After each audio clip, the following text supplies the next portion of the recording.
Welcome, listeners, to Keeping Up with the Nerds Variety Hour, hosted by Rene Bravo and Bryan Quevedo. If you are a new listener of the show, please follow us on our socials on Instagram at Keepin' With The Nerds and Twitter at Keepin' With Nerd. Our podcasts are recorded in Whittier, California, and are posted on Podbean, Spotify, Apple Podcasts, and Google Podcasts every Wednesday at 11:30. Thank you, and enjoy the show.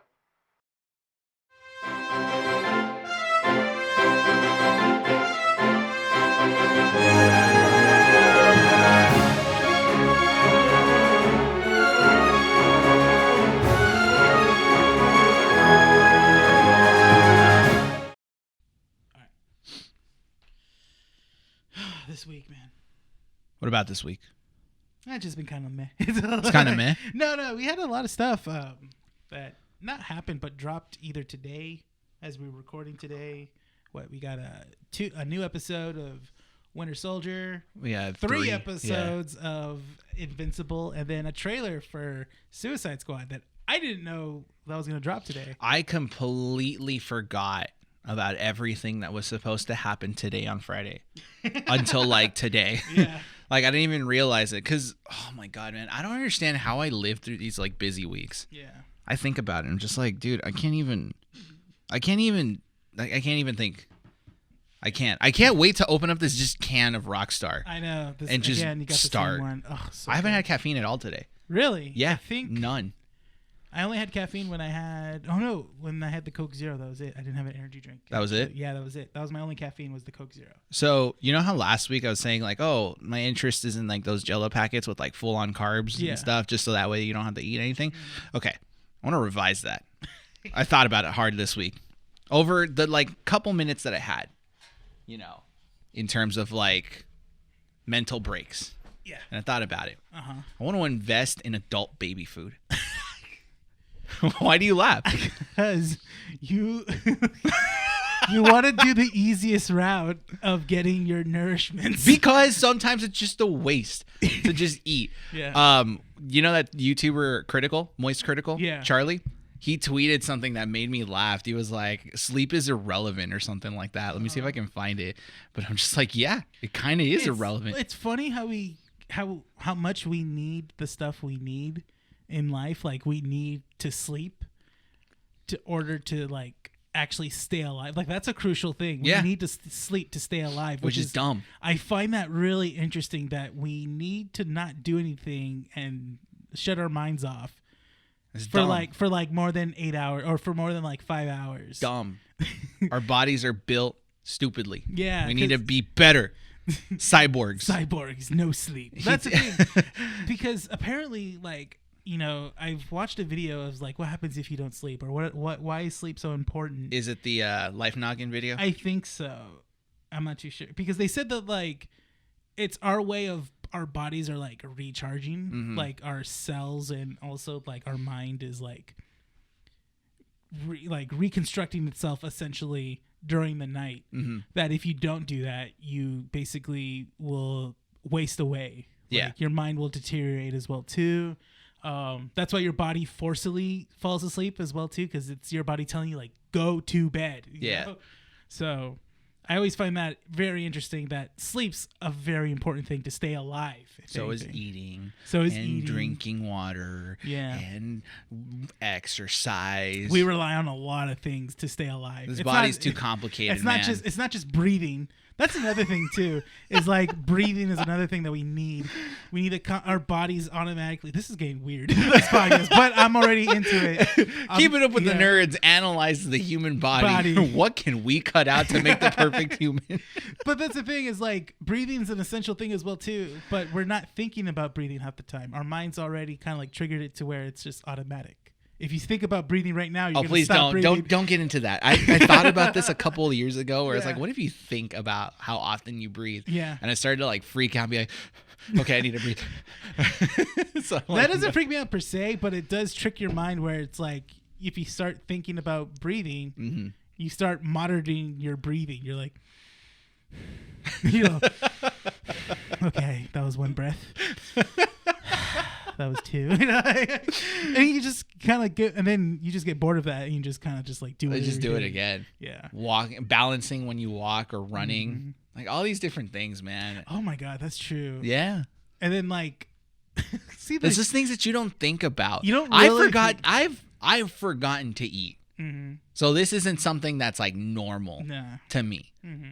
It's just like I'm so busy throughout the day that food is one of the last things I think about until my stomach says like. And then you're here recording with me, and you're like, and it's funny because whenever we decide to get something to eat, and then right when we either order it or you see the food menu, you're like, I'm hungry now. Yeah, because I forget it. Yeah, that's what I'm telling you. Baby food, adult baby food, like Auntie Gerber. Like Auntie Gerber. Like Auntie Gerber. Like.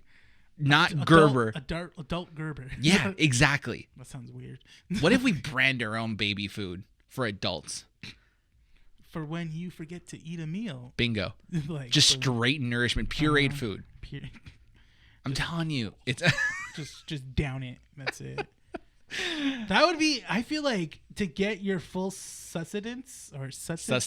Yeah, that you. I feel like that base has to. It's gonna be like super thick.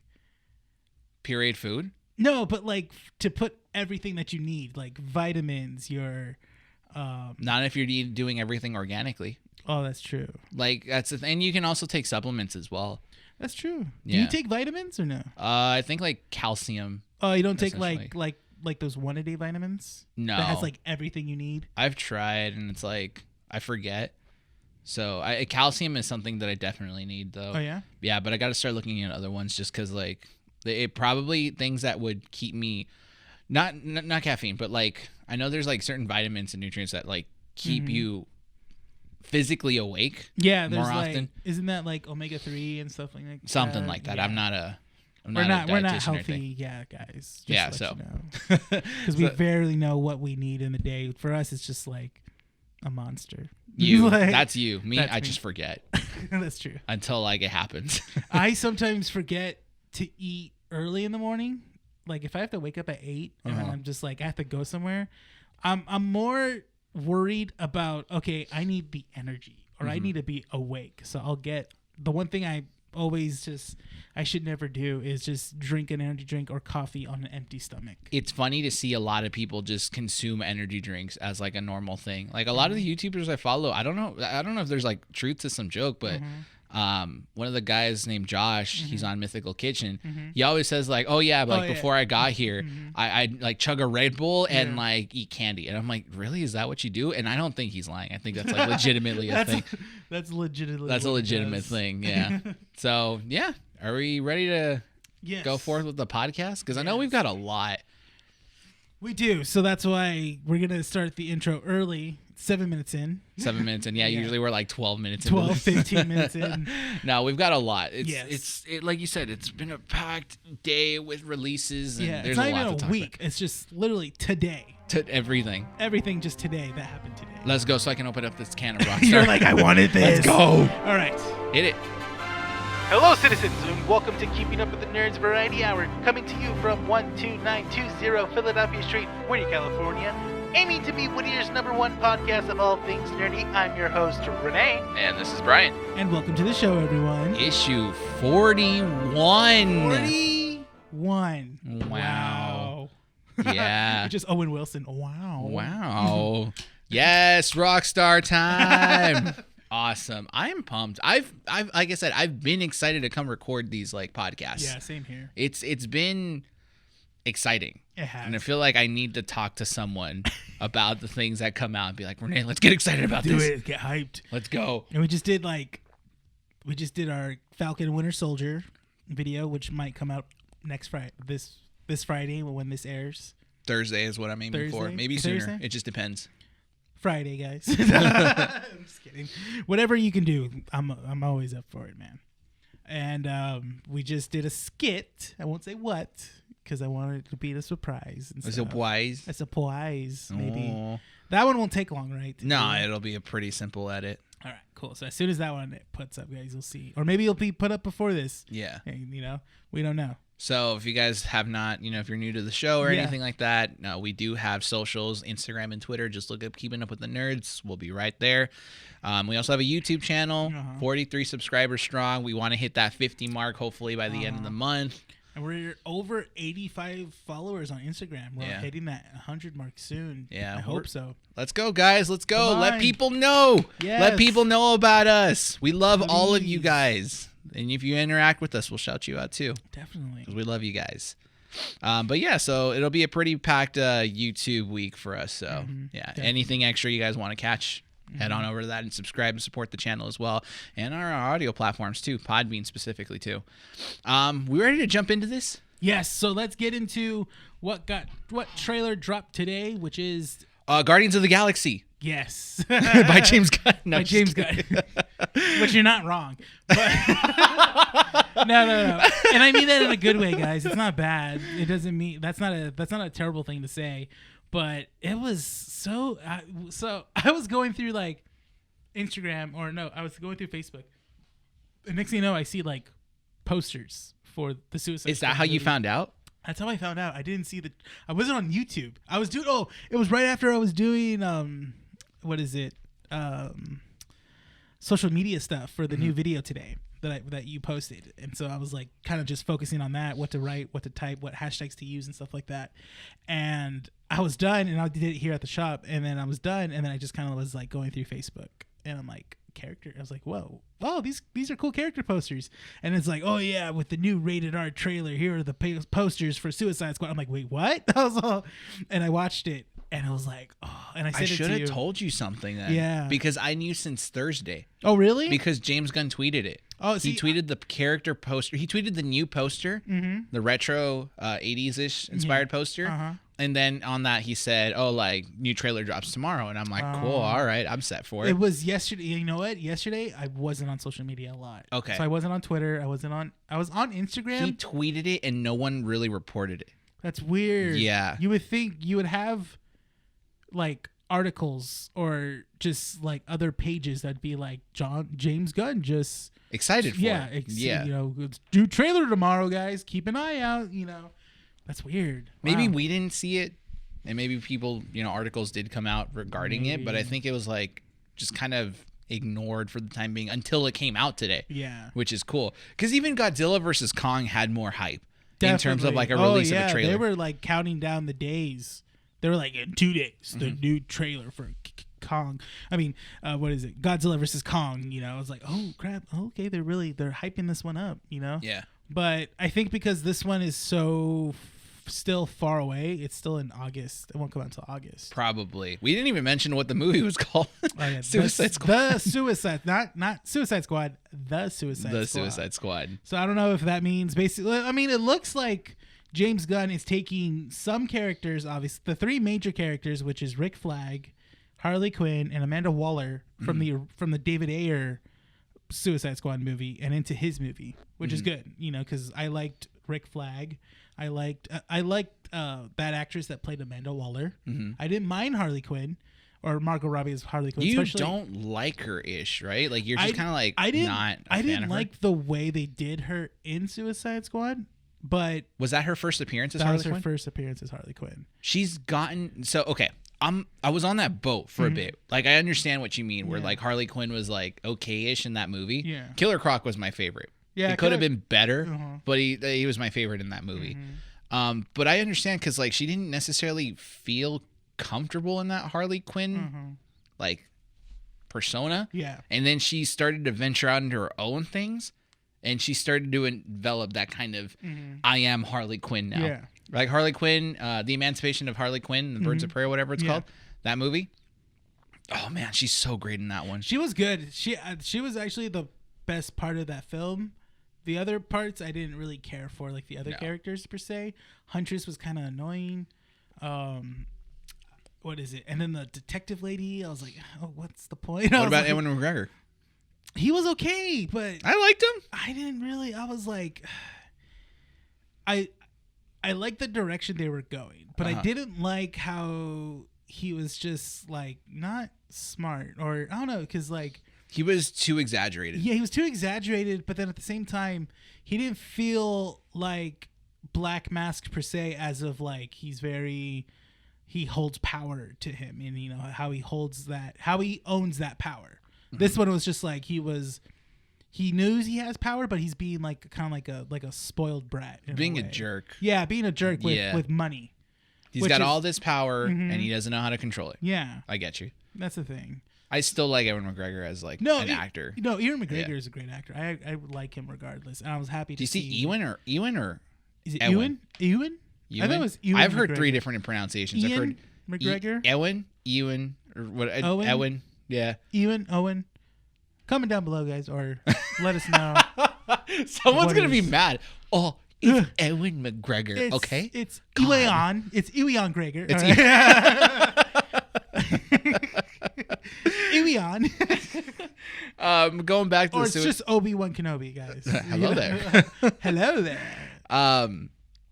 Speaking about the Suicide Squad, when the trailer dropped, I was okay. So I think that this trailer pretty much established. So this is the first trailer we got. Yes. We got established of the arc. We got characters. a back. What is it? A behind the scenes trailer a couple months back. Yeah. But this to me like established what James Gunn is as a director. Yeah. And I really love it. Because you know how when we look at other directors, because I think one that kind of had a drastic change was Edgar Wright, because Edgar Wright did Shaun of the Dead, yeah, Hot Fuzz, and At World's End. At World's End, he's done Scott Pilgrim versus the World, but that's the transition period, yeah, because he did those kind of comedies, yeah, and then he did Scott Pilgrim, which was aesthetically pleasing, yeah, and then Baby Driver, which was a pleasantry to the ears because of the music and the look and stuff. He tried to do Ant-Man, but then had left for creative differences. But they still used his plot or his script. Yeah. Yeah, and it's kind of difficult to tell with like writing. I think it's more of the direction. Yeah, I think as of jokes, maybe they used a few of his because he could write. He's really because it felt very, those jokes that Paul Rudd would do. Mm-hmm. Those felt very kind of Edgar Wright-y. Yeah. In a bit. Not all of them, but some. And James Gunn, honestly, I felt like he had a lot of fun directing this movie. Just the aesthetic of it feels very Guardians. Yeah. Like, that's the first thought. That's why I said it's like it's Guardians of the Galaxy. The soundtrack, the way the movie starts, uses a song already that uses the beat. Yeah. Which I like. Now, let me clarify this because I know that there might be a listener out there that's going to be like, can you not do the comparison, please? Because they're totally different movies. No. Let me say this to clarify. There's nothing wrong because you said it. Yeah. Nothing wrong with it being, like getting that energy of like Guardians. Especially with a movie when you have a story or a team like the Suicide Squad. Mm-hmm. It's always been something where we don't take it seriously. Mm-hmm. We're just watching for these villains just kind of like get into shenanigans or just do a mission where it's totally obscured. And obviously it's very dangerous to the point where characters will die. You can either take the story very seriously or very comedic. Mm-hmm. And it seems like James Gunn is taking both aspects of it and making like a marriage between the two. Well, let me tell you this. When you saw the first Guardians trailer years ago, what did you think of it? I loved it. It was a fun trailer. Yeah, I liked the trailer because it made me really... I knew about the Guardians before. Okay. But I remember watching the trailer and I was just like, wow, this looks like a fun movie. Uh-huh. It's not like, how Captain America was or Iron Man was, where it's like it has its moments, but it's very dramatic at the same time in certain plots of the film. And this one... When I saw the trailer, I was like, oh, wow, this looks like just all around, very kind of like we're going to get into some stuff and, we're not going to, it's not going to stop. It's going to be like in this level the entire time. So I remember watching the Guardians movie and I kind of in the same position that you were in, where it's like, okay, we're not getting a very serious movie. We're getting a very relaxed, comedic, fun movie. Mm-hmm. I remember watching that trailer years ago and thinking that this wasn't going to fit. Mm-hmm. But then after watching it, I understood the vision of James Gunn. Mm-hmm. So by comparing that to what we saw here, I'm excited for it more than anything because this is, if we're going to get a relaxed, fun DC movie, why not? Why not Suicide Squad? Yeah. Yeah.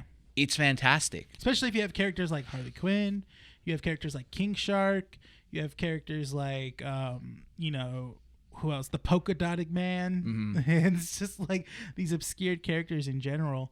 And Boomerang. Captain Boomerang, Weasel, and then you have these actors that are doing it as well too. Idris Elba is Bloodsport. Peter Capaldi. He's the thinker, and even what is his name? Sean Gunn. He's playing Weasel. Yeah. Sylvester Stallone is doing the voice of King Shark.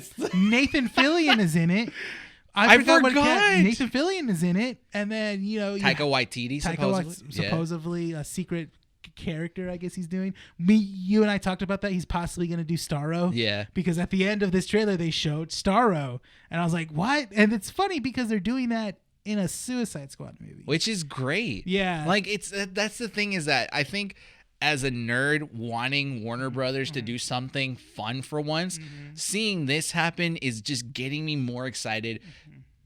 To possibly see in the future more DC movies that are just going to be entertaining. And I feel like you can see that moving forward, or with this movie in particular, that they let James Gunn kind of go with it. Good. Then let him run free. Yeah, that's the thing. And with a director like James Gunn, you kind of have to give him that freedom. Yeah. You could say like, well, we wanted this short, or we want you to mention this. That's fine. He'll work with what you give him.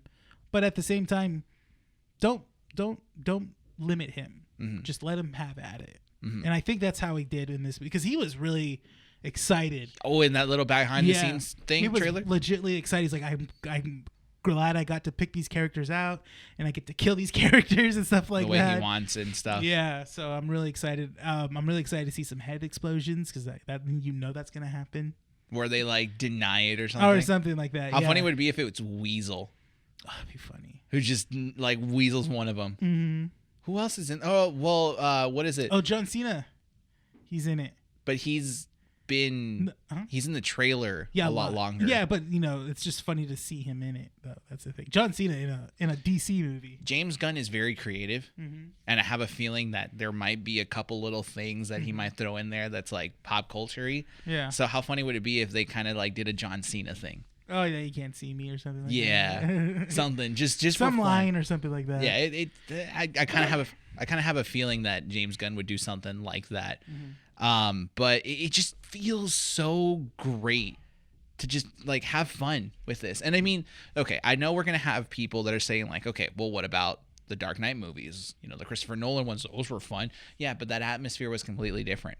Yeah. You watch this trailer and you're just kind of like, yeah. It's just fun. It's just fun. That's the thing. Oh, what was his name? Pete Davidson. Oh, that's he only pops up for like a second or two. Yeah, he's gonna die. Because he's only in like the beginning of like you see him in the orange jumpsuit, and I think he's gonna be like have a funny he's gonna have like the most like crude lines in there, and then something's gonna happen where he's just gonna die. Obviously. I've yet to see Pete Davidson act in a serious role. Yeah, because he can't. I mean, it's not a bad thing towards him, but it's just like he has a hard time just kind of like getting down, holding a character, holding the character, because he breaks a lot in SNL. Oh yeah, he does. I'm glad he said it. But that's because he's like Bill Hader, where it's just if a joke's funny, he's gonna laugh, or if someone acts ridiculous, he's gonna laugh. He was in King of Staten Island. So that was a movie that he produced along with Judd Apatow, and he wrote that movie as a personal homage to his dad, his relationship with his father, because that's how his father did die. Did you watch that movie? Yes. And was he good in that one? Or? He was. So it wasn't what I expected. I thought it was gonna be a little. I knew it was gonna be like a drama. But I thought it was going to be a little towards the comedic side. And it wasn't? It wasn't. It was more of like, it had its funny moments. It had its funny lines. Bill Burr was in it as well, too. But he had some serious roles. He had some serious lines in it. He was more serious than funny, which was interesting. But he was really good at that. Like in The Mandalorian. He wasn't funny in that one as well. And Pete Davidson was more acting like himself, but at the same time, it's like he was dealing with some stuff because he has like mental health problems that he implemented in his character, and then also his character dealing with his dad's death still to this day, because his dad did die in 9/11. He was a fighter. Yeah, and that actually happened. Yeah, and he implemented that in his story, which was good. It was really good. But yeah, it was. He had some moments where it did take a serious role, but then it would go straight into comedy after that. So he's one of those characters. Like if I look at the list of characters or actors, actors and actresses in the Suicide Squad, it's like I can already figure out how certain people will act. You know, I know how Peter Capaldi is, and only based on like the Doctor Who show that he was in. Yeah. And I wonder if he can play a different character than the Doctor. Oh yeah, in his demeanor and stuff. I've seen him in other roles and stuff, so I think he's gonna play the Thinker really well. Yeah, I don't have a problem with him or anything like that. I've seen John Cena, and John Cena still has that kind of like, you know, John Cena. Yeah, that's a persona. Yeah, he still does that whole like tough guy, but then also a tough guy that can be just hilarious. Yeah, so that's great. And you know, going back to Pete Davidson, I've only seen him be himself.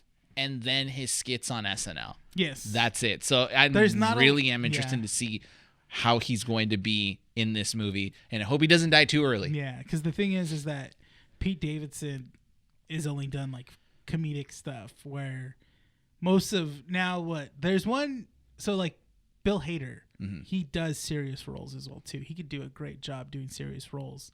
Like, have you seen the show Barry? Yeah. On HBO? That's such a good show. Yeah, but Bill Hader's proven himself. Yeah, he's proven himself he can do that. And so that's why it's like interesting to see if Pete Davidson will do that. Obviously he's gonna have some funny roles. Oh yeah, no. But I wonder if they're gonna, give him either a serious death or a comedic death. It's gonna be comedic. Yeah. All these deaths are gonna be comedic. Yeah. You know, if like one of them dies, it'll be by like a building falling on them as well. Yeah. Head's explosion, getting run over by a car, shot at or something. Shot in the knee, or in, you know, personal parts. You know, it'll be things like that. That's the fun of it. Yeah, I'm very excited to see where this movie is headed, specifically with King Shark, you know, because that's my favorite out of all of these guys here. And I'm so glad it's Sylvester Stallone. I just love the part where in the auditorium he's like, hand? Yes. Either plays a character that's very stupid or very smart, and I love it. I like Polka Dotted Man because I love that actor, and I like the whole like he's like they're all sitting down in that auditorium. Bloodsport's like, we're all gonna die, aren't we? He's like, I sure hope so. He's about to cry. And then Bloodsport's like, oh, son of a bitch. He's all like, but that was great. So obviously we're super excited for Suicide Squad. It comes out August 6th. It's going to come out in theaters along with HBO Max. Now, this is an interesting thing. The theater here in Uptown opened up. Yes. Yay! We get movie theaters back. Slowly but surely, guys, we're heading towards a direction of normal. But this theater is only showing 3 movies, but with so many showings, I think. And then, but I don't know how it is. You can only buy your tickets online. You can't buy them at the ticket taker. Makes sense. Yeah, which is fine. So the things they're showing is the movie Nobody, Tom and Jerry, and Maya the Last Dragon. Mia. That means I could watch it without having to pay the premium. There you go. Yes! I had to pay premium. Disney doesn't have me. Yes. Yes. Someone's going to be like, but it's the same price. No, it's not. Yeah. Because I'd be paying like $8 to $10 instead of $30. So with that being said, now this is it. Mortal Kombat comes out next month, which means it might be playing here. Along with Suicide. Do I want to watch it for free? I want to pay the money. Pay the money. I'm assuming King Kong vs. Godzilla will come out next week here as well too. Yeah, but after watching Godzilla King of Monsters in 4D, it just doesn't compare. True. Oh my god! But you're gonna downgrade even more by watching on TV, though. That's the thing. But you know, they have that Dolby Atmos surround sound, which is great. And I've had friends that I want to hear Godzilla roar, like right next and to Kong, and then like Kong just like, and then just hear every smack, every building, every kaiju. Possibilities. So that's something we'll talk about off, because I do want to see these movies too as well. Yeah, but if you're willing to go, I'll go with you. Hell yeah, yeah, heck yeah, definitely. Come on, that's not even a question. Mortal Kombat in a big screen. Oh, dude, I know we have to see it there. That's the thing. And then just like hear the music too. I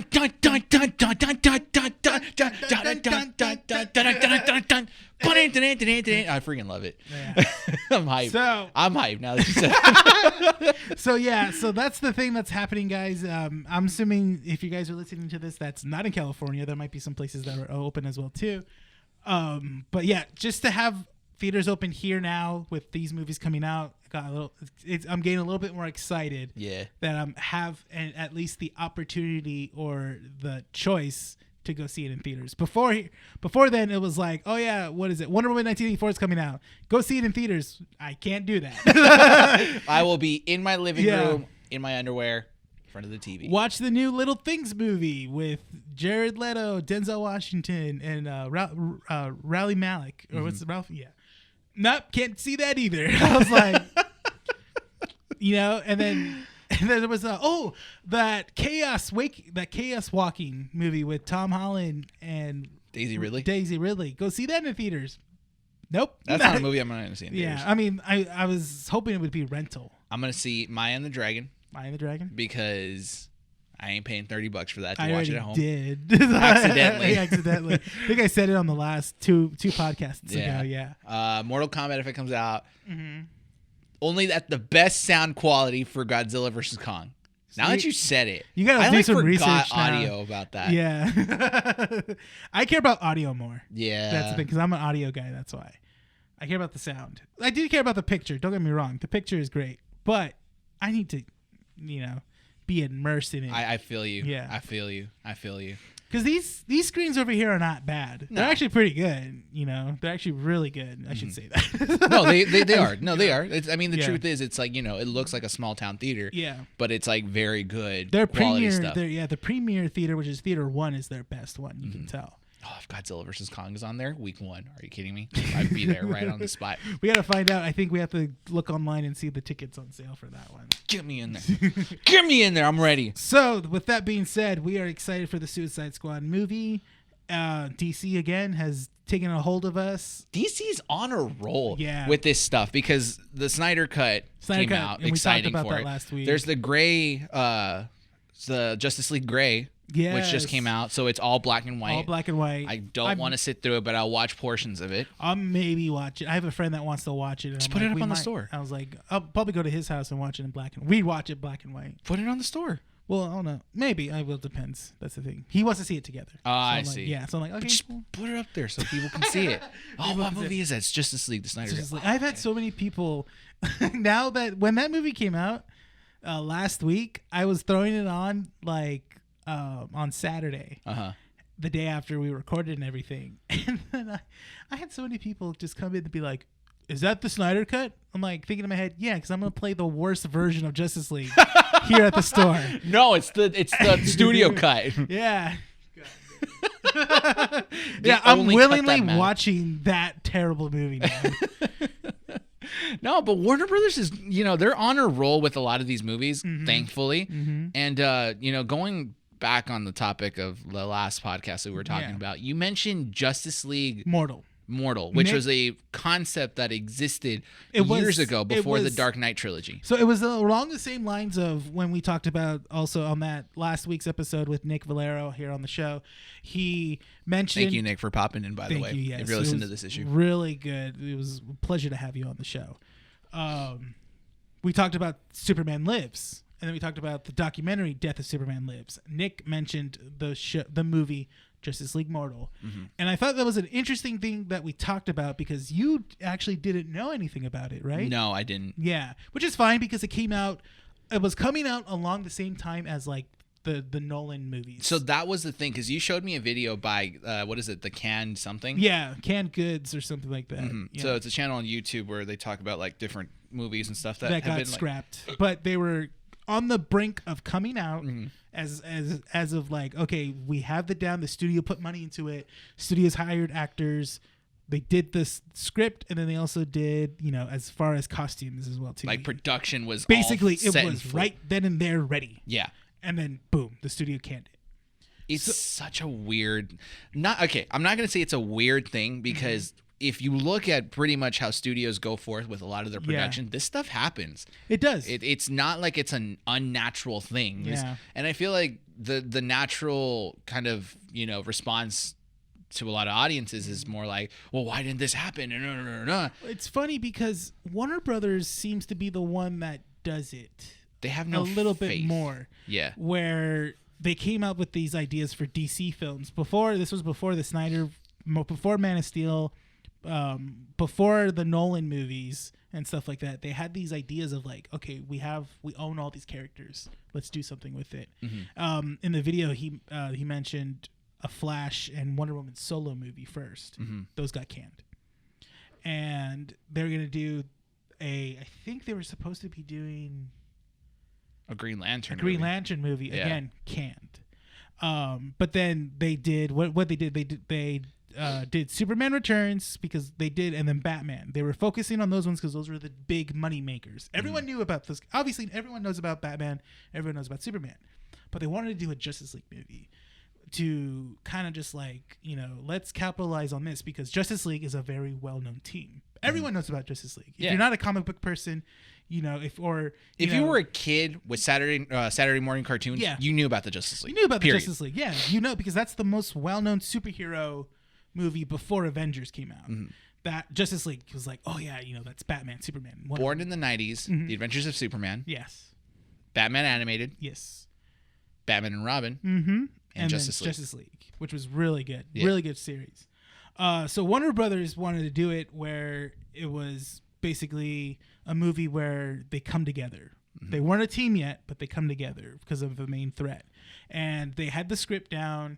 Apparently the script was compiled of a studio or a writing married couple, which they went on to do later on, if you guys know, from Sherlock Holmes. Uh-huh. They wrote Sherlock Holmes. Okay. With Robert Downey Jr. And they wrote the script and they needed a director. They got a director, which was George Miller, the guy that did all the Mad Max movies. And he did... Even the new one? Yeah. For Fury Road, he did that one as well. I'm surprised. Little tangent. Go ahead. I'm going to announce the tangent here. Tangent time. The amount of people that haven't seen Fury Road is astonishing. So, before... I think it was... I'm not too sure if my girlfriend's watched it or she watched it later on, but I remember her telling me that she's never seen Fury Road and she wasn't interested in Fury Road, which I understand.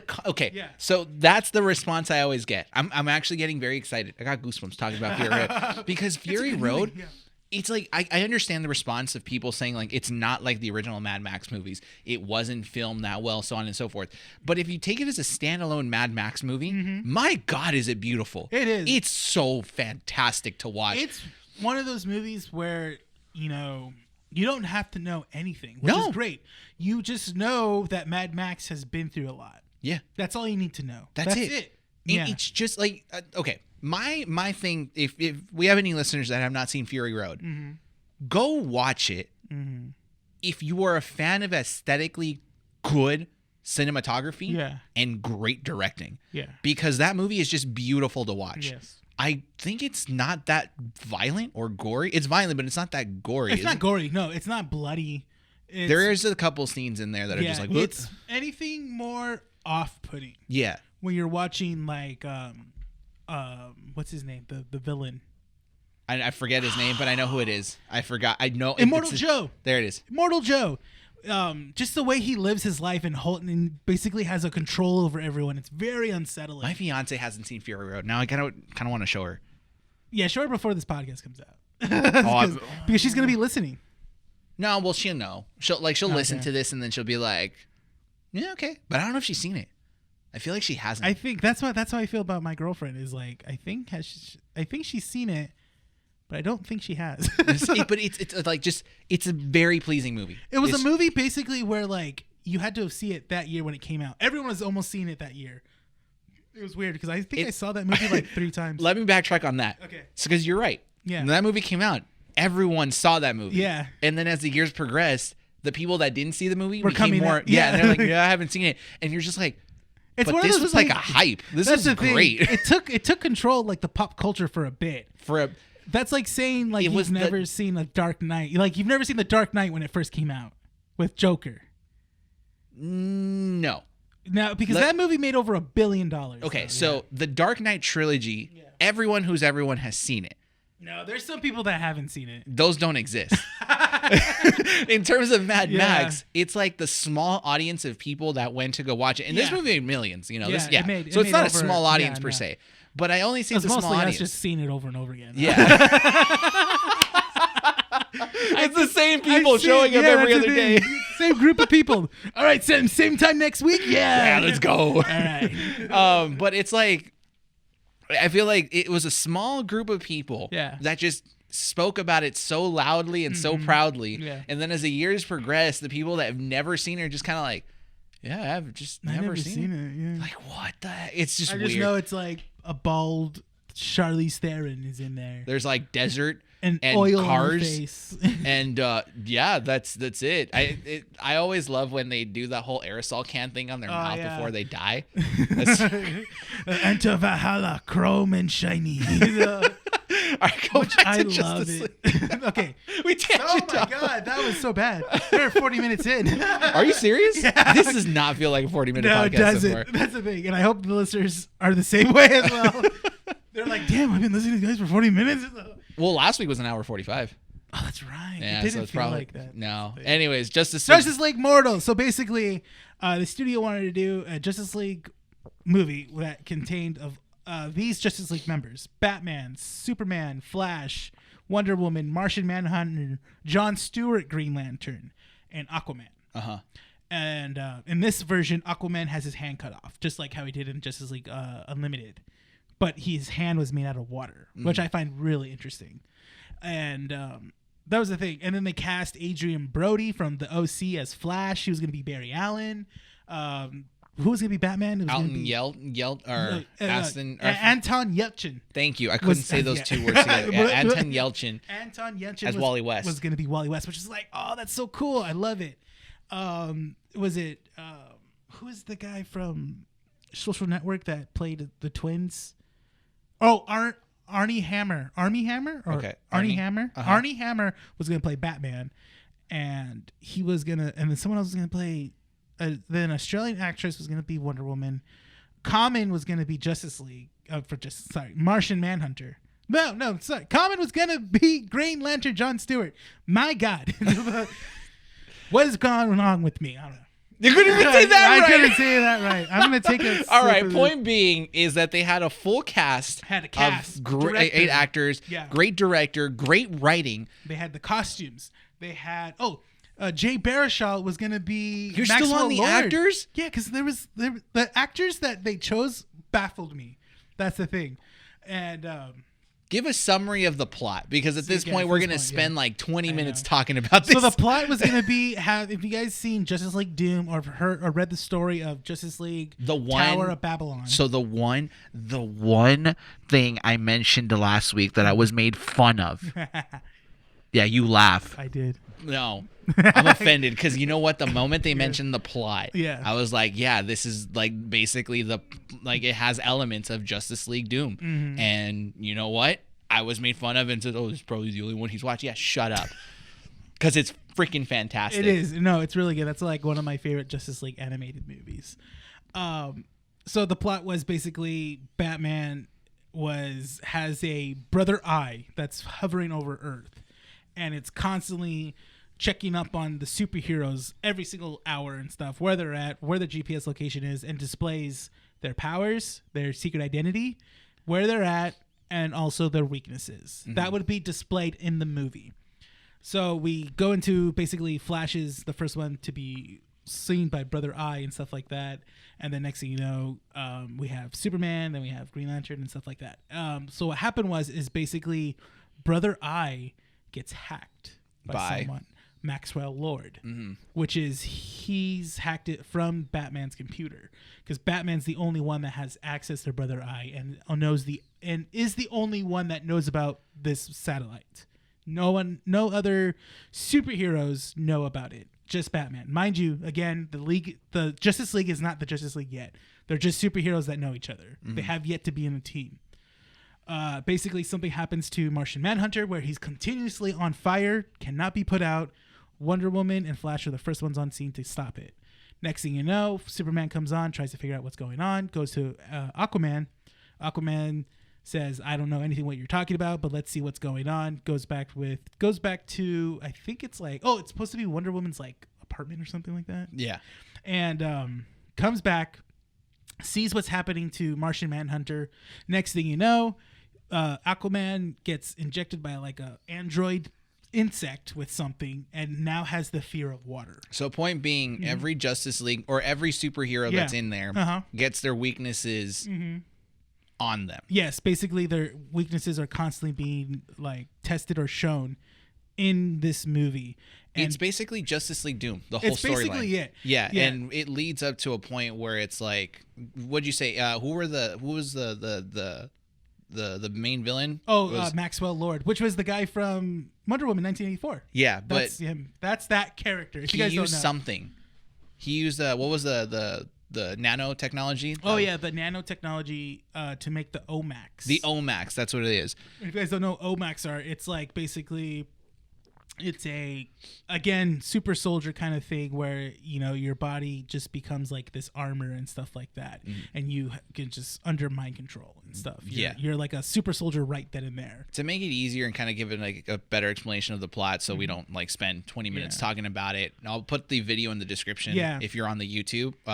It'll be in the description below, and if you're listening to the audio platform, it'll be in the description with a link to the video that's going to pretty much explain it. It's by Canned it's Goods. a good video too. Yeah, it's a very really interesting. good video. So basically he explains all that.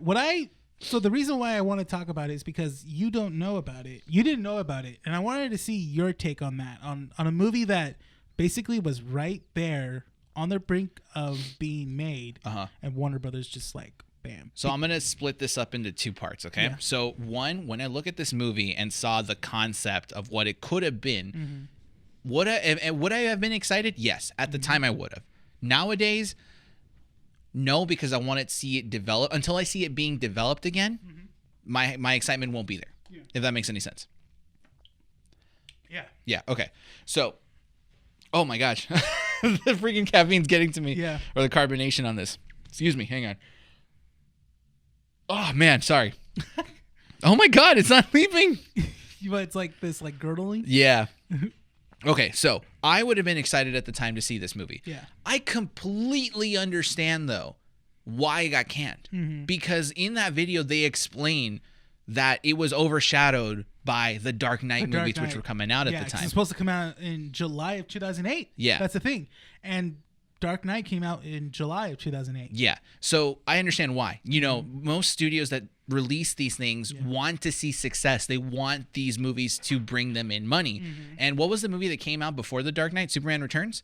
Superman Returns. And that one was the bombshell. That one was the one that did not make its money back. The whole kind of like backlash from that was kind of like not great, and which was true. It wasn't sought after. Yeah, if you want something to like visually see exactly what's going on over here, think of, you know, the Snyderverse movies. These movies pretty much were not good. Like they weren't commercially successful. Yeah, is what I'm trying to say. Yeah, you know, that scared the studios, and that's pretty much why they kind of took control of a lot of Snyder's movies. That's why they said, okay, we're going to give you, this is what we want to see from like BBS, this is what we want to see from Man of Steel. And it started with Man of Steel. That's where like their kind of like fear of not getting successes came from. So I understand why the studio said, you know, looking at this, they were about to start filming and stuff, and they said, look, we're, instead of spending the millions and millions of dollars on this movie, we're just going to play it safe and keep up with, like, you know, the Dark Knight trilogy. Do I want to see it? Yes. If Warner Brothers can kind of stray away from this DC verse for a bit, so it could reestablish itself. It's just complicated right now. That's the thing. And I was thinking about, well, if we're talking about movies getting re-released or moving forward with a movie that was was originally kind of, the idea was canned, I would love to still see this movie, but as an animated feature. You get the no, because back. then you can just watch Justice League Doom. True, but because this had a lot of different, you know, it pretty much referenced the concept of Tower of Babel. Yeah. It like did a lot of the same elements and stuff. To just get it animated again feels like it's a weak thing to do. We already have Warner Brothers Animation Studios, and they release all these different animated DC, superhero movies all the time, and they're fantastic. It's a safe bet. Give us a live action that could be successful and can spawn individual movies. I want to see a Flash movie. I want to see a Cyborg movie or a Green Lantern movie. DC's so rich in its characters. They can do this. They just put their hand in there. It's the suits that put their hands into this and ruin it for everyone. Basically, that's the thing. And one of those things you just hear. And then another thing that implemented the reasoning of this movie just being canned was also, I forgot, the writer's strike. That's okay, and that was the thing. That was a big thing that just Warner Brothers took a big hit on that as well too, because they were doing other movies at the time, but they had to cancel them because of the writer's strike, which lasted like about a year. No, yeah, it was like a little under a year. Yeah. One show in particular I remember that suffered that was Supernatural, and it was season 3 of Supernatural because it came out in 2008. Didn't The Big Bang Theory also suffer through that? Yeah, because they had to. A lot of shows got basically reduced episodes. And they had other people who weren't writers writing the stuff so that they keep going. Yeah, I remember that. Yeah, they had like directors writing that don't normally write. They had producers writing, again, that don't normally write. It was an interesting time. It was, and I remember that as a little kid. I remember hearing about the writer's strike. At the time, I was just kind of like, what? Okay, yeah, I'm just like, what's that got to do with me? Why do I care? But then, as an adult now, you're watching it and how it affected them, because we're both into the whole production of stuff and how studios work, how movies are made. You and I are so into that because we're nerds like that, and just to hear about the writer's strike now and just see how it affected all these studios. It's a shame to see what could have been from this Justice League movie only for it to be so close and then just taken away. Like everything that could have happened to possibly not let it happen happened. Yeah. And it sucks. I really hope, because they have the completed script. Yeah. But I know that Hollywood sometimes tosses these things out, and they're like, "Oh, well, we don't need it, and it's gone forever." But if they still have it. That's the thing, and they won't release it as well too, which I don't like. Like, I don't like that studios are willing to can them, but they're not willing to let them go to the public. They're like, "Oh yeah, well, we had basically all this stuff to do this, but we're not gonna. This is ours. This is gonna be in the vault, taking up space for years to come." Because if they release it and someone else takes a hold of it, that's a loss of money right there. Like, consider this, is that, Warner Brothers, like I said, was in a position where they were making a lot of money because of the Dark Knight movies. Yeah. They saw success there. And you're looking at Man of Steel, BVS, and Justice League. Those didn't make as much money as they should have. So why would Warner Brothers, as a suit, why would you want to risk not getting the money back from these movies? Because what was the amount? They said like $300 million or something like that? Yeah, that was the budget, the beginning budget of this movie, that they were going to put $300 million. That's a massive gamble for a movie like that. It's a massive, massive gamble. If Warner Brothers announces another Justice League reboot or another DCEU reboot, I can assure you, with the hype of everything that's going on, yeah, it would be successful. I would say that it would probably be successful. But right now, people are too into that whole restore the Snyderverse. Yeah, everyone's into that. Or release the David Ayer Suicide Squad. And the studio is just still like, no, we're not going to do it. We're not going to do it. I'm like, all right. Release the David Ayer? The David Ayer Suicide Squad movie. Why? Because he had a vision. He had a different version of the film. I didn't know that. I thought it just sucked because it sucked. No, because what hurt the movie was the reshoots. Because apparently, when it first came out, they had an original idea for it. But then the studio's like, no, we need to make this more lighter. So they did reshoots, which had more jokes, more campy scenes that didn't make sense. Why does Warner Brothers do this? I don't know. I went to the tour and I freaking love the studio. Warner Brothers, this is why I get pissed off at Warner Brothers a lot, is that they think what they're putting in is great. They think with their wallets, and not with what the audience wants. Because in I Am Legend, the original ending was a deleted scene of it where Robert basically, they all make it out alive. They all make it out alive. That was the original ending, but then the studio's like, let's do it where we kill him off, because it seems more fitting for him, which is fine. But at the same time, I was like, there's still that plot hole where it's like, oh yeah, like he couldn't fit in the thing. No, they could. Everyone could go in there. Everyone can go in that little tunnel that they were escaping out of. You know, he just chose not to. He just chose not to do that. Yeah, that's so weird, man. It's honestly a shame too. It's an interesting thing. And again, we'll put the video in the description so you guys can watch it. Because yeah, like with all this Justice League talk, and I find it super funny to see that the reaction to a lot of people is that they just don't like the Snyder Cut because it's too long or it just doesn't fit. It's like when I remember when you and I watched it, we simply came out with we came out saying that this was just a fun movie. Yeah.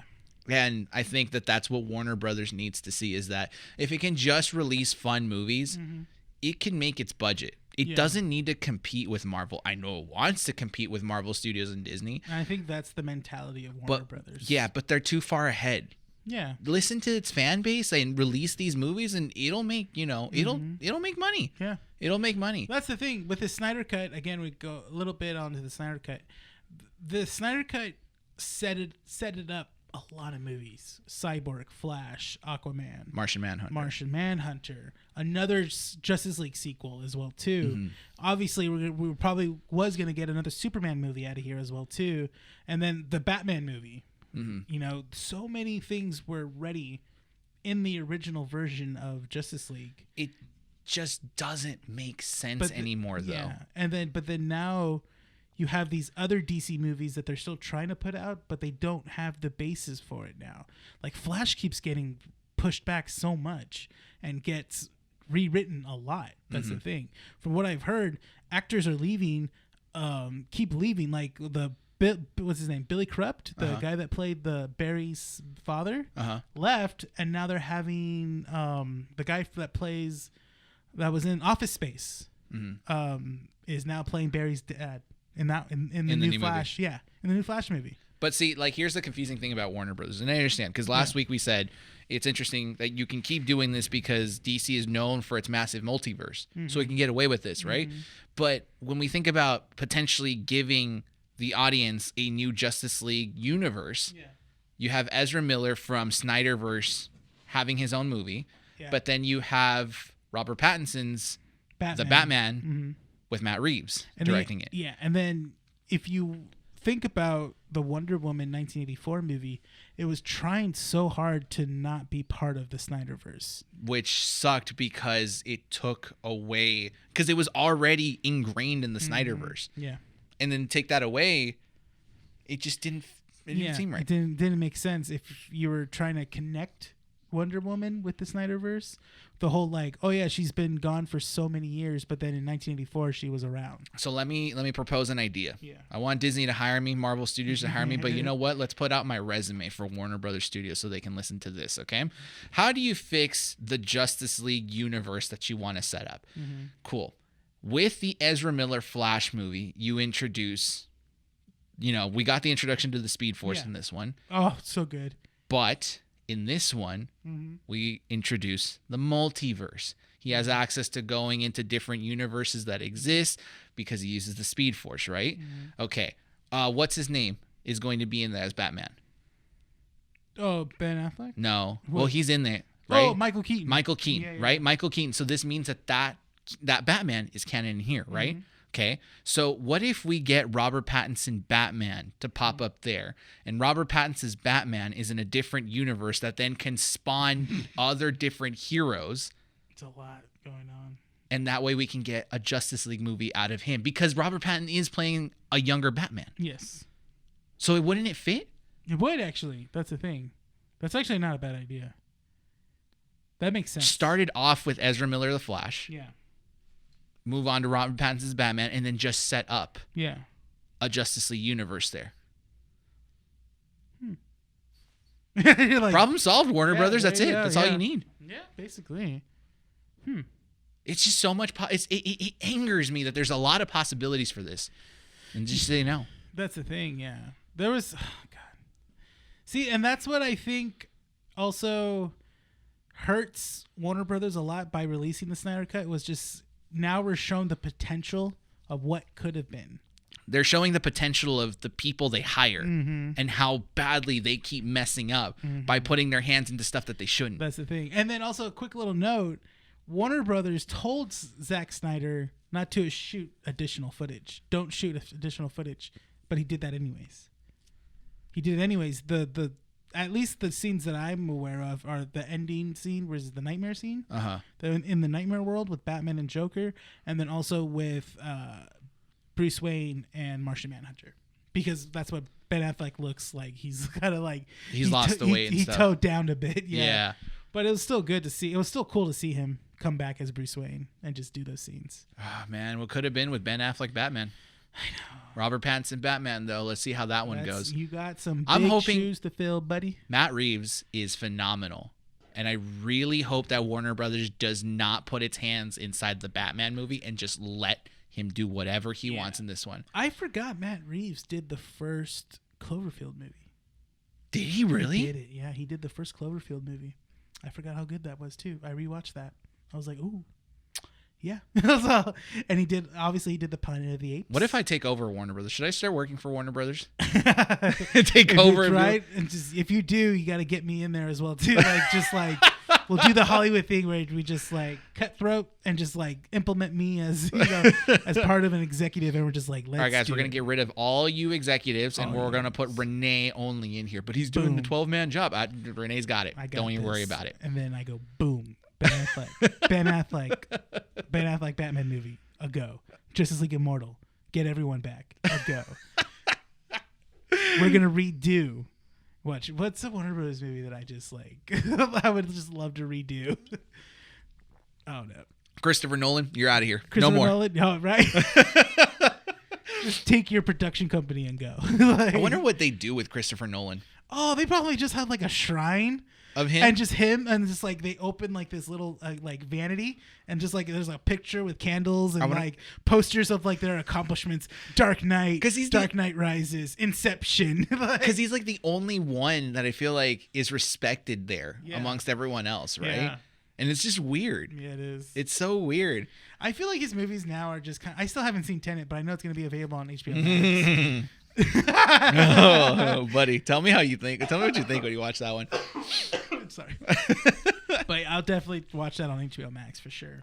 How much time do we have on the podcast? We have, it depends. We're at an hour now. We're in an hour? Yeah. I think we could do the last 20 minutes on the last subject. The last subject? Are we done with this whole Justice League talk? We are. We've reached that point where it's in Justice League Immortal, what could have been and stuff, and ranting about Warner Brothers.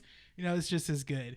So Disney's off the hot seat for this one. The last couple of weeks. The next few weeks now is just gonna watch them mess up something this week. Oh God. And we come back next issue. We're just Disney next week. Hey, wait, Disney or Warner Brothers? No, Disney. Oh God. I don't know. We'll see. I've heard nothing but good things about Godzilla versus Kong. So fingers crossed that it stays that way. Okay. One tangent is that they're releasing a lot of footage as marketing wise for Godzilla versus Kong. Yes, because someone spoiled in an article of it was a week ago of a new footage, and they hinted at something, and they just said it in the article of what other. I mean, there's pop figures of Mechagodzilla out there already for this movie. I didn't want to know that. I was I didn't want to see it, if anything. But they said it in the article, oh yeah, this scene confirms that Mechagodzilla is going to be made. I'm like.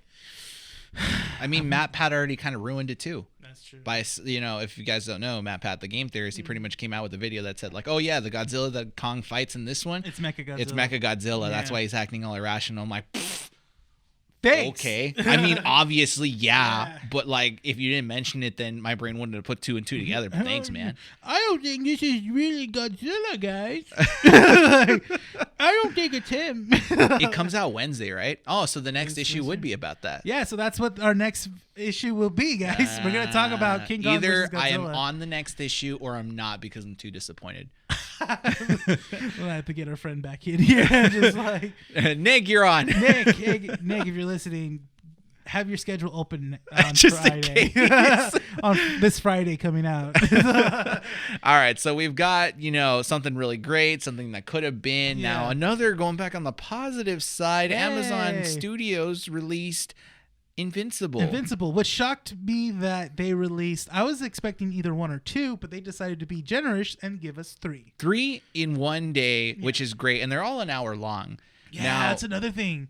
2-minute recap or a minute recap. You get 1 minute to recap what the Invincible is about. So 1 minute.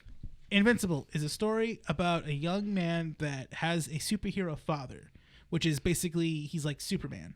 He's called Omni-Man, and he wants to live in his father's footsteps, but he hasn't developed his powers yet. So in episode 1, he finally gets his powers. He finally realizes what kind of symbol he needs to be or what his persona will be and stuff like that. Before you get any more into it, if you're at this point of the podcast and have not seen Invincible and don't want to get it spoiled, spoiler alert, you're going to get some heavy stuff because now we will both tell you this is a show that you need to watch if you are tired of the typical superhero trope and want something a little more different and edgy. And I wouldn't even say edgy, but like a very family-oriented show that until it has a twist. Until the end of the end of the first episode. Don't let the kids watch this. It's not a kid's show. No, this is not a. What's funny is I watched a podcast. They go like, they said about this show. They go like, you know what's funny is that this show looks like it's a Nickelodeon animated as well too. It kind of it looks like that, but it's because it's done by I was thinking more 19 or early 2000s Warner Brothers animation. That too as well. Yeah. But it's because it's done after the artist Ryan Otley, who did the art for this series as well. Okay. Which I like. They're keeping true to the original artist's work. Yeah. And Robert Kirkman again is the writer. He also writes this show as well too. And if you guys don't know Robert Kirkman, he is the creator of The Walking Dead. Yeah. So moving on. So he finally gets his powers, gets his abilities, and finally establishes what he needs to be is a superhero and stuff like that. It's really good. It's really well done. I love the interaction between the character Mark, which is the main character, and then his dad. And he's also, so if you guys also don't know, Mark is voiced by Stephen Yen Glenn from The Walking Dead, and J.K. Simmons is doing the voice of Omni-Man. There are a lot of actors that I know. Like, I didn't even realize who certain people were until I heard their voice, and I'm like, oh, it's that person. It's that person. Okay. It's so great. So the team that's featured in the series called the Guardians of the Globe are all Walking Dead actors. Are they really? I looked into it. They're all Walking Dead they're all Walking Dead actors. Maggie is that girl that has that little thing. That's like the Wonder Woman ripoff. Oh, the Thor woman or whatever her name is. Yeah. And what's her name? There's the one that played like Green Ghost. Okay. Girl. That's I forgot her name in The Walking Dead. Who is she? Just details. She's the black girl from The Walking Dead. Oh, I know who she. Yeah. Oh, yeah. The one that plays Michonne. Yeah. No, the other one that plays Tyrese's like. Oh, okay. Daughter or something. Yeah. And then Abraham is the voice of Red Rush, the speedster guy. Yeah. And I was like, oh crap, that's funny. Mark Hamill was the guy that created the suits. That was Mark Hamill. That's Mark Hamill? That was Mark Hamill. Holy crap. See, I didn't even know about this. So the voice acting cast, phenomenal. Animation, really beautiful. Yes. Story, wholesome until the end of the first episode. Until the end of the first one, which basically, spoilers, guys, we're going to talk about it right now. Spoilers. Basically, the Guardians of the Globe, which is this world's Justice League, gets basically an alarm to go to headquarters. They all get there. Don't know why they're there. Next thing you know, Omni-Man, a.k.a. Invincible's dad, is there, and he basically kills them all. Ragdolls everyone. Kills everyone. And we're not talking about like simplified animation violence. We're talking about like, think of I saw this comment and I'm like, it's not The Boys, like in terms of violence. No. But it is very boys gruesome. Yeah, it's not like, because The Boys uses gruesome violence as a way of comedy. Yeah. Invincible uses it as a shock factor. Like, what did that dude's, like, when he squeezes Red Rush's head? Yeah. And it, like, you can see the pain and his hands bending as he's trying to get out. Okay.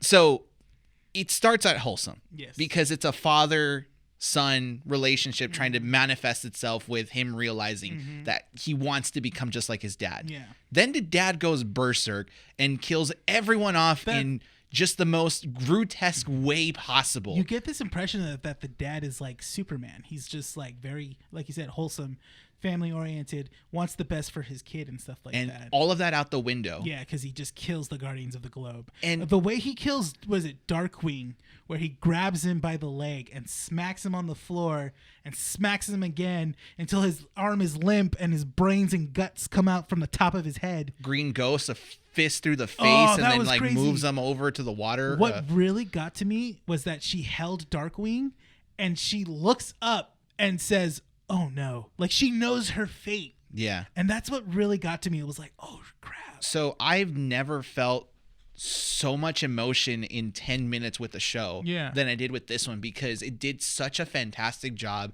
in making you realize, again, the first 10 minutes of the show features 2 security guards talking about, you know, the relationship of a dad with his son and how they're finally getting somewhere. And you almost experience a loss of life there, and you understand the gravity of what's going on. This is a show that talks about, you know, what it would be like to live in a world of superheroes. Actual live in a world The Boys of superheroes. does that, but to an extreme where it's comedic. This does it in a more reality, you know, rooted, which is an animated series, which that's really funny too. And so it's so great. Like, you feel so happy watching this show.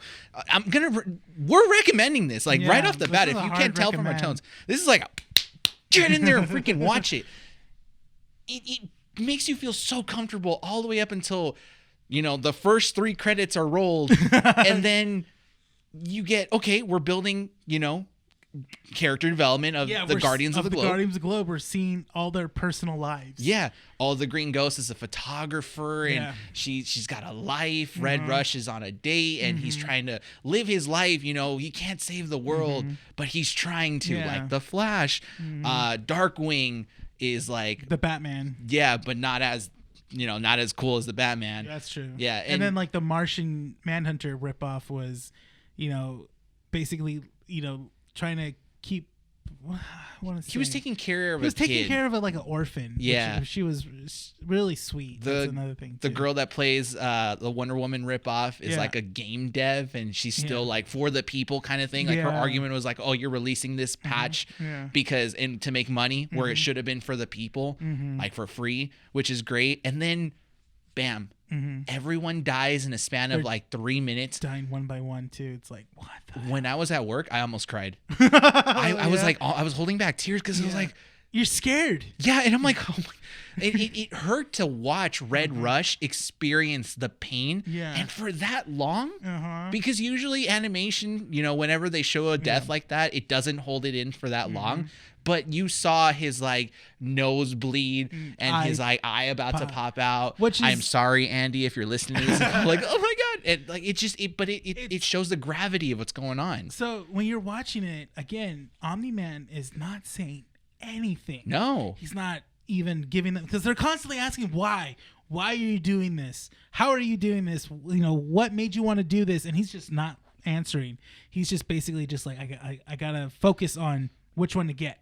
And you can tell that he's analyzing in the fight because Red Rush is saving everyone. And he realizes, okay, I got to take out him first. Yeah. And he does. And you see him, like you said, grab his head. What really got to me was like Red Rush was punching to the point where his hands were even breaking. That detail is just so heartbreaking. And I don't, like I said, I don't think I've had a show give me such a heartbreaking experience in such a quick fashion, but in a very amazing way. Yeah, because you really feel for these characters right away. Yeah, they're like, you know, they're the good guys. They're supposed to protect the earth. With a kid who's just trying to live his life as the main protagonist, trying to figure out where he belongs in this world. So that's what I love. I love this dynamic in this show where we're following the footsteps of this possibly great hero that we're gonna get, but his dad is possibly the villain. We don't know. No, we don't know that. That's Yeah. the thing. We don't know where it's gonna go. But it seems I'm getting thoughts of like what's gonna happen. Why is he doing this? Or maybe he is under mind control, or maybe there is a secret agenda or something like that. So it's only time will tell. We're gonna review the other episodes, the next 2 episodes next week, because we'll be caught up by then, along with the 4th episode or something like that. I'm only halfway through the second one. Yeah. So like it doesn't feel right to talk about it because I don't know what the end That's of that the one's thing. gonna Yeah, be. the end is just as good as the first one. That's what I like. It hurts, man. It just look, if you're looking for a good show to watch, again, this is a hard recommendation for us. I understand. You'll say like, oh, but other shows and other stories have done the similar where it's like, what would the world be like if, superheroes existed? Cool. That's great. The Boys did that, but The Boys is comedic. This is just so much more wholesome. Yeah. Like I cannot express the amount of excitement and, just the amount of excitement and I can't even think of the word I'm like trying to think of. It just feels right. And I'm so glad that they're releasing this as a show as well. Yeah. It does kind of make me want to pick up the trades and read it, Definitely, but I don't want to yeah. spoil what could possibly be. I might do that after season 1 is done. Just to kind of see what's going on. Just to kind of get an idea, because I always do that. Also, when The Boys is done, I like to kind of like go into like what's gonna be the next thing they'll do, and I always like to do the subtle differences that they did and stuff. So Now I will say this because I did say, there was a comment. I've seen comments where it's like they referenced it, said it's like The Boys. No, this is not like The Boys at all. Yeah. Because I know that some people don't want to watch The Boys because of how it's portrayed. Yeah. And it's like comedic violence. I understand some people are against that and stuff like that. This is a show, it's easy to watch. You could relate to it. It just gets real very, very fast. Definitely. And oh my God, man. My God. Thank you for recommending this. Oh, yeah. That's super just good. Great. I'm super excited to see what's going to happen. Oh, man.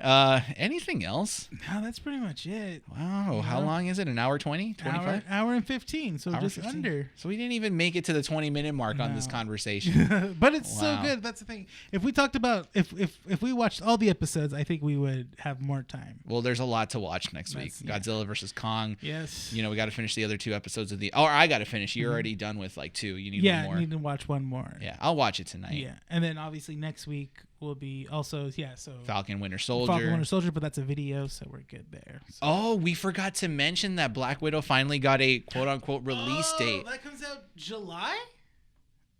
Yeah. Yeah, because I think they're expecting theaters to open by then.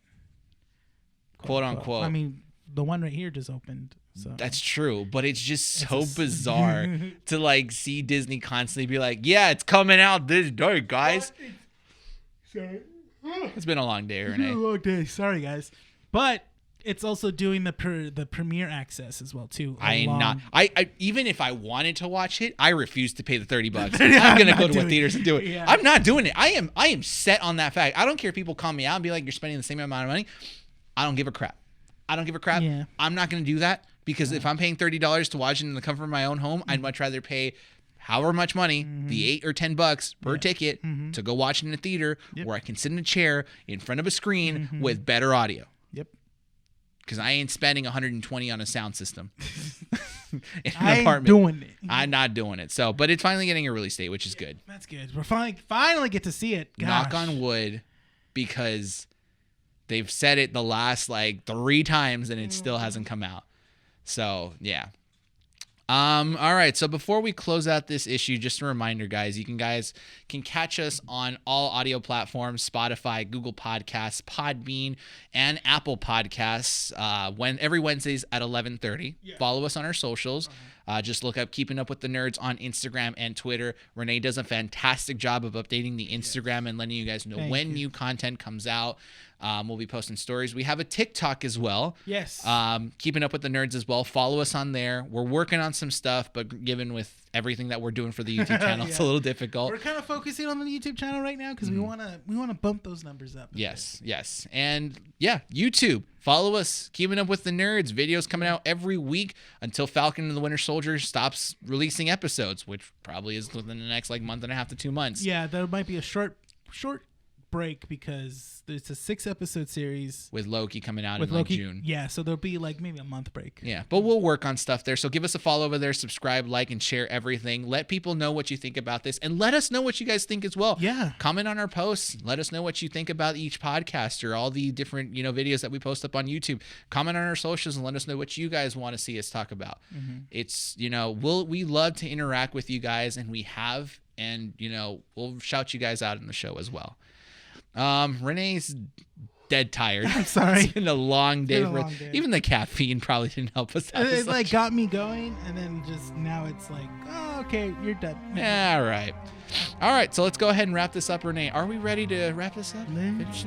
Let's go. Thank you, citizens, for listening to this issue of Keeping Up with the Nerds Variety Hour. I'm your host, Bryan. Rene. Coming to you from 12920 Philadelphia Street, Whittier, California. Recording at Undercity Comics. We thank you, citizens, once again, and hope to see you all next time.